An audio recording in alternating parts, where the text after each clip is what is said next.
rang undang-undang depan kami adalah untuk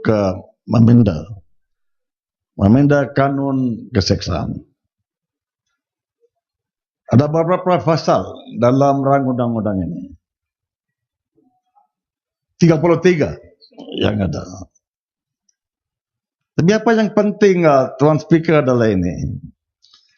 Apa yang saya lihat dalam rang undang-undang ini, dalam versi bahasa Malaysia,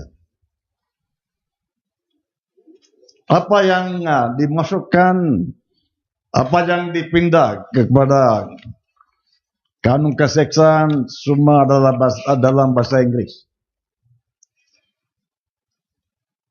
56 tahun, Tuan Speaker, semenjak kemerdekaan. Di mana? Di mana adalah Dewan Bahasa dan Pustaka? Di mana adalah Jabatan Peguam Negara? Khasnya section yang menlidik undang-undang.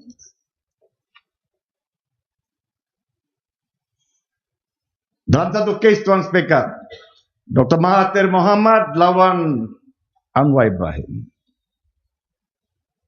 Satu kes civil. Di mana? Di mana dalam rayuan itu? Memorandum rayuan adalah dalam bahasa Inggris. Tidak diterima oleh Mahkamah Persekutuan. Sebab kerana bahasa Inggris bukan bahasa yang boleh digunakan. Apa yang digunakan sekarang dan apa yang perlu digunakan adalah bahasa Malaysia. Tetapi saya harap hari ini, Tuan Speaker, semua pasal-pasal yang dimasuki dalam kanun keseksaan dalam rang undang-undang ini adalah dalam bahasa Inggris. Saya tidak akan, Tuan Speaker, ulangi apa yang ada dinyatakan oleh rakan saya dari Padang Serai tadi.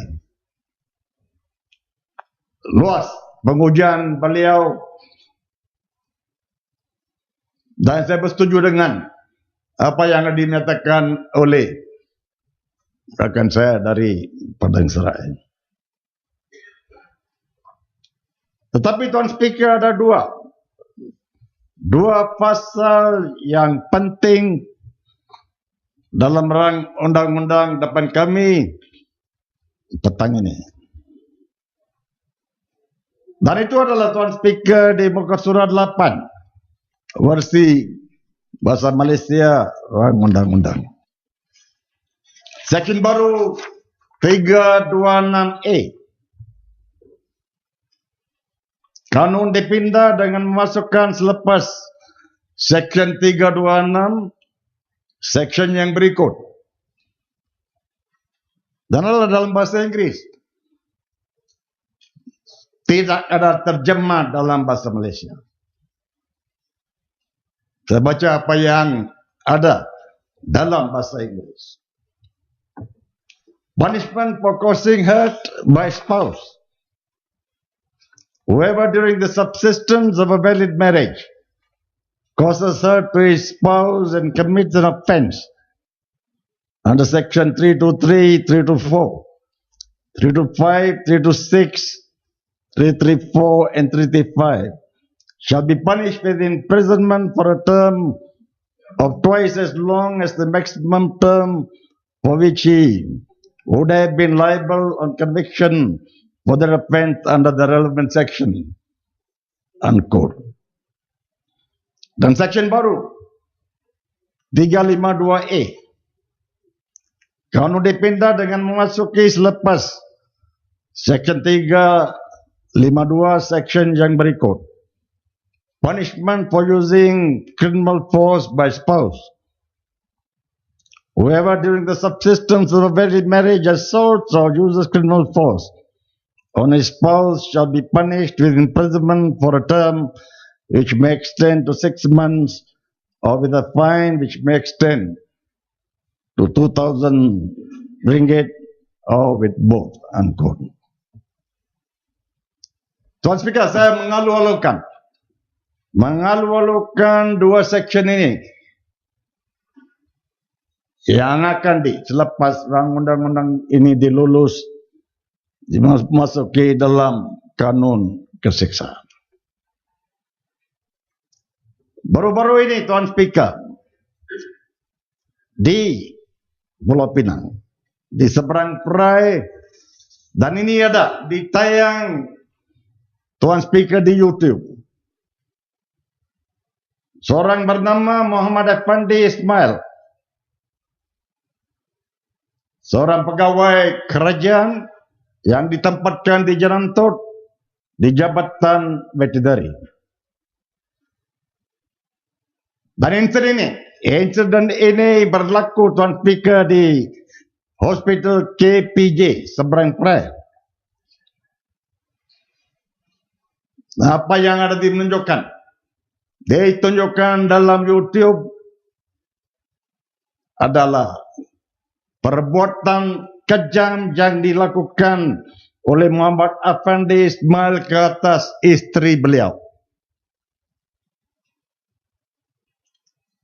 Dia pukul, deram isteri dia dalam lift. Dan dalam lift ada masa itu Tuan Speaker, dua anak-anak kecil pasangan ini. Dan apa yang saya lihat, Tuan Speaker, satu ada perbuatan yang tidak boleh dimaafkan. Muhammad Effendi Ismail telah dituduh di mahkamah di bawah Seksyen 323 Kanun Keseksaan. Satu interim protection order ada mengeluarkan oleh Mahkamah Magistrate untuk menentukan sampai kes ini ada didengar dalam mahkamah. Muhammad Effendi tidak dera atau memukul istrinya. Tuan Speaker, bukan satu pegawai kerajaan seperti Muhammad Effendi sahaja yang ada berlaku dera pukul istrinya, di mana satu interim protection order ada dikeluarkan.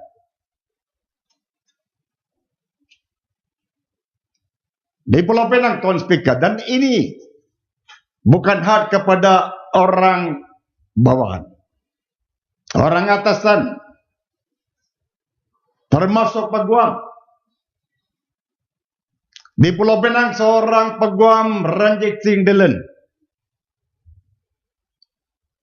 dikatakan dia jadi pengerusi kepada satu jabatan kuasa di bawah Bar Komiti di Pulau Pinang.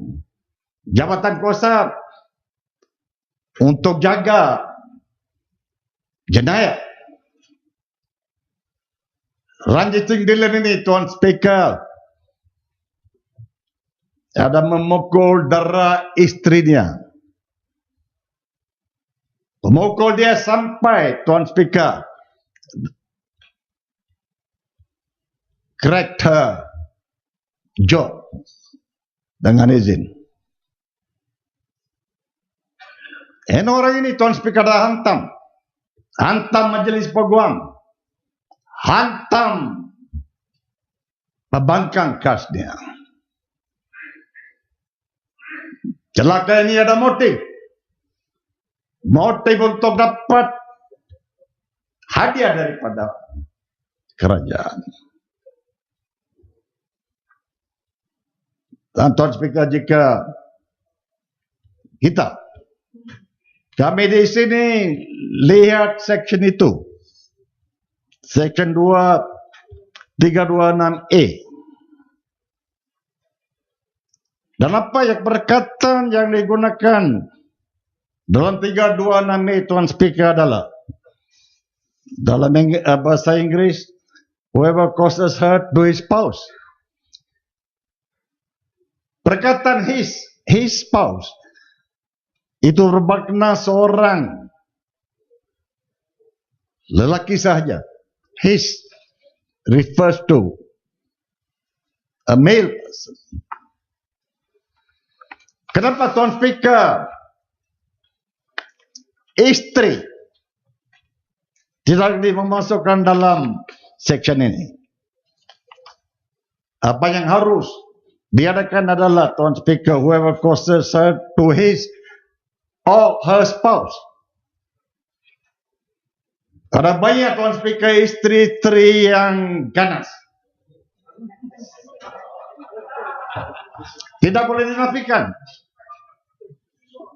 Saya tuju kepada Tuan Speaker satu laporan dalam di internet. Wife 89 beats husband 88 to death. Dan ini berlaku pada 3 hari bulan Januari tahun ini. Di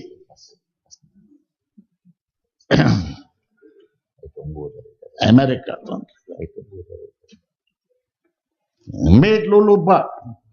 It was indeed a tough holiday season for the 89-year-old Nebraska woman, whose repeated blows to the head of her husband with a fireplace poker may have resulted in his death. Stanley Buck, a retired orthopedic surgeon, 1 year his wife Junior called a rescue squad last Monday after the alleged bludgeoning, telling respondents that Lulu had been beating him for months. The former doctor died in a hospital 2 days later.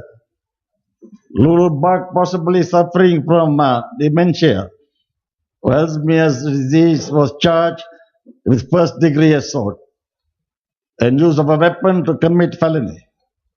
Omaha prosecutors are waiting for results of an autopsy on Dr. Buck before deciding on a possible change in the charges against his widow. Tuan Speaker, saya merayu kepada menteri yang bertanggung jawab untuk Pemda Section 32A dan 352A untuk memasuki whoever causes hurt or uses criminal force to his or her spouse commits an offense di bawah 22 section ini. Tuan Speaker, oleh kerana rekan saya dari Padang Serai ada dalam lebih kurang 1,5 jam memberi pandangannya kepada Suma 33 pasal dalam rang undang-undang ini. Saya tidak ada berhasrat untuk akan mengulangi apa yang dikatakan oleh dia, tetapi saya menyokong penuhnya apa yang dikatakan oleh dia. Terima kasih Tuan Speaker. Ya, Muhammad Pengarang.